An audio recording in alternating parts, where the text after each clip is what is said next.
డెంటిస్ట్గా పనిచేయాల్సిన డాక్టర్ సూర్యవర్మ రాజకీయాల వైపు ఎందుకు మళ్ళాల్సి వచ్చింది? మా బ్లడ్ అండి అది.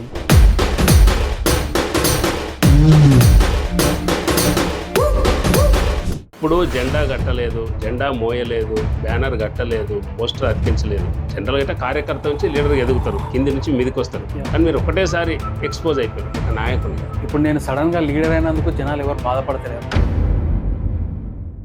సిద్దిపేట నియోజకవర్గ కాంగ్రెస్లో ఒక సమస్య ఏంటంటే నామినేటెడ్ పోస్టు అమ్ముకుంటున్నారు. అంటే ఒక్కో పదవికి ఎంత తీసుకుంటారు, రేట్ ఎంత కడతారు.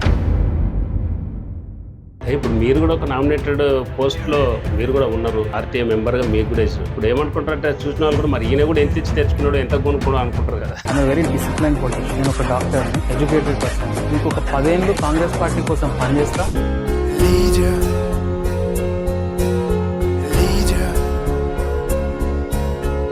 లోకల్ ఎమ్మెల్యే క్యాంప్ ఆఫీస్ మీద ఫ్లెక్స్ ఏదో పెట్టడానికి పోయి కొంచెం వివాదమైన ఇబ్బంది.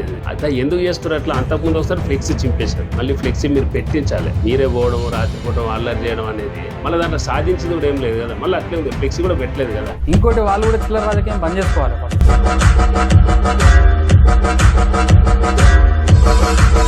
వాళ్ళు రెండు పెద్ద అధికారులు ఉన్నారు కదా, వాళ్ళకే ఇచ్చినాం మేము. కలెక్టరేట్ లో ప్రోటోకాల్ వింగ్ ఉంటుంది, ఒక టీం ఉంటుంది. కలెక్టర్ గారికి రిప్రజెంటేషన్ ఇచ్చినాము. అధికారులు మీకు వింటలేరు అన్నట్టే కదా అర్థం. కాంగ్రెస్ పార్టీకి అభ్యర్థులు లేరు 43 వార్డులలో. ఎట్లా గెలిపిస్తారు, ఎట్లా అనుకుంటారు చెప్పండి. అది లాస్ట్ టైం. ఇప్పుడు కూడా లేరు. వాస్తవం నేను చెప్తున్నాను, అందుకనే లాస్ట్ టైం అది. ఈసారి ఉన్నారు. ఇప్పుడు సర్పంచ్లకే అభ్యర్థులు దొరకలేదు.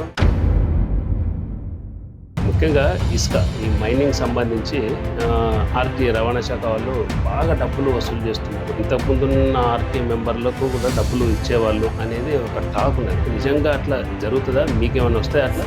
ఇక్కడ కూడా ప్రజలకి ఇబ్బంది కలగకుండా చేసే ఉద్దేశంతోనే ఒక గవర్నమెంట్కి